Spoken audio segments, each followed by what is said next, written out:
Brian Millner. I'm the president of the Missouri Community College Association. I have been with the Missouri Community College Association for about 5 or 6 years in this role. For those of you who aren't terribly familiar, MCCA sort of does 3 big things. The first is the legislative advocacy for Missouri's community colleges. So we do both state and federal advocacy and lobbying work. Secondarily, we do a lot of professional development for community college faculty and staff. We put on an annual conference, we do webinars and other training sessions to help our community college employees be the best that they can be in their roles. And the third is kind of anything that brings the community colleges together in a collaborative fashion, cost savings, cost sharing, things like that. So a lot of times that comes in the form of applying for grants as a consortium rather than individually, looking at participating in contracts where we benefit by multiple colleges being involved as opposed to an individual college. So I'm really proud of the work that MCCA does and the work that our community colleges do. And certainly I know that North Central is a shining star here in Trenton. So I'll always love the opportunity to be here.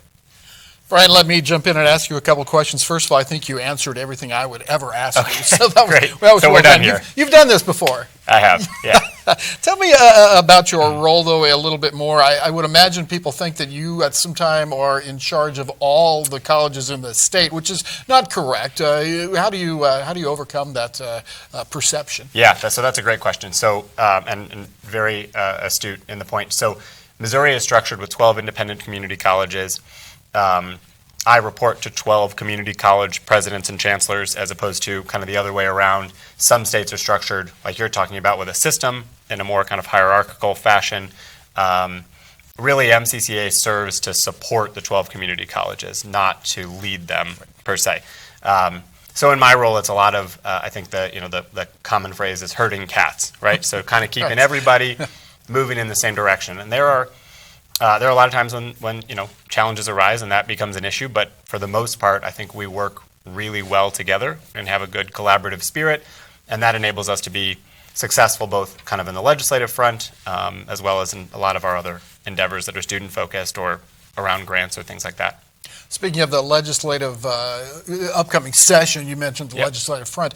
What are some of the priorities this year for MCCA? Sure, absolutely. So funding is always an issue for us.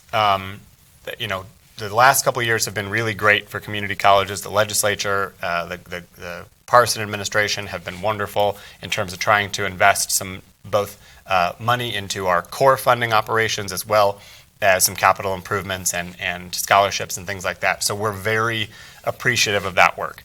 I sort of always take this opportunity to talk about the history of our funding in the last 2 decades where the community colleges and really higher education institutions altogether were held pretty flat for a couple of years, despite increases in inflation and enrollment and things like that, which created a little bit more of a difficult kind of financial situation for a lot of our colleges. So funding is always priority number 1 for us. It takes more to pave a parking lot, keep the lights on, educate students than it ever has before, and so we have to keep up with those increases in cost.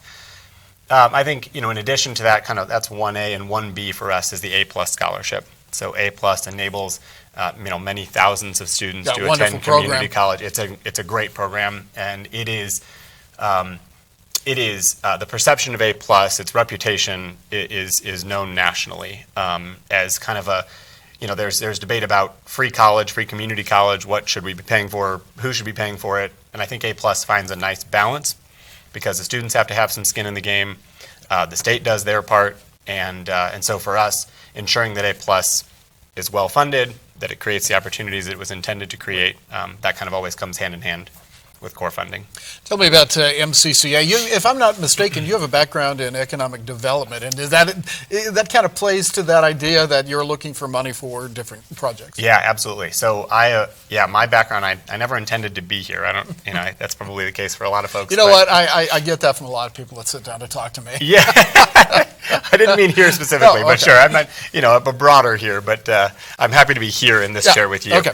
But no, I kind of found my way into this kind of space at the crosshairs of kind of government relations and higher education somewhat accidentally, but meandered through doing some government relations work. I was a legislative director for the Department of Economic Development, worked at the University of Missouri for a little while, and that kind of gave me the right background to fill this role. Hopefully, some people think successfully. We'll say moderately successfully, I guess.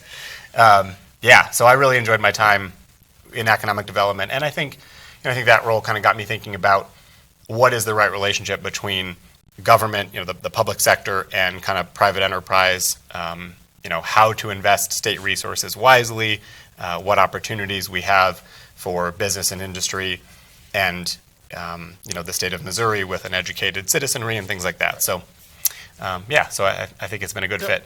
Solidarity among the MCCA members, what does that mean to you, and why is it important? Yeah, it's a great question. So the association wouldn't exist without that solidarity. We couldn't be successful, and there wouldn't be a reason for us to exist.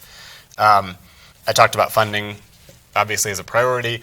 One of the things that we've struggled with is an inequity within our sector between how much the highest funded community colleges receive from the state and the lowest funded, and it's like 100% difference. I mean, it's at times it's gotten to be double in a per FTE funding, and I'm really proud of the work that we've done to create an internal model that the presidents and chancellors all support, that their boards have signed off on, that has helped to reduce that inequity.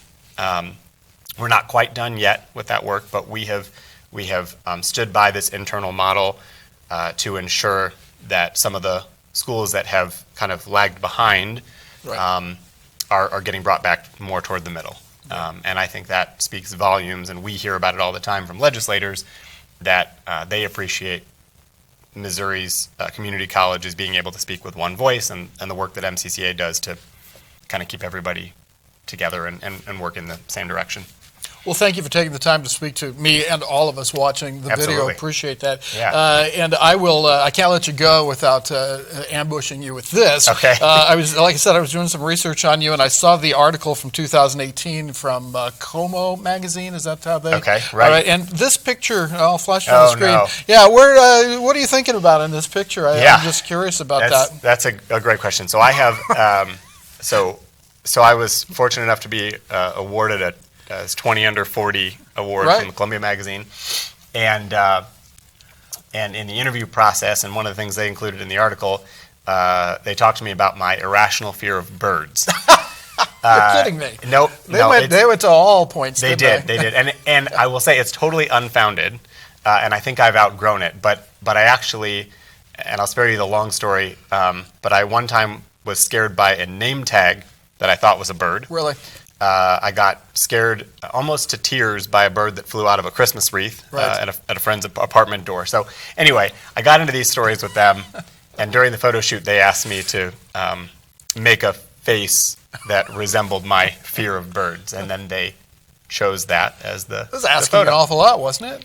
It really was. Yeah, it really was. So we won't make you do anything like that, except, again, I want to say thank you for your time. No, it's my pleasure. Yeah, I was glad to be here. Thank you.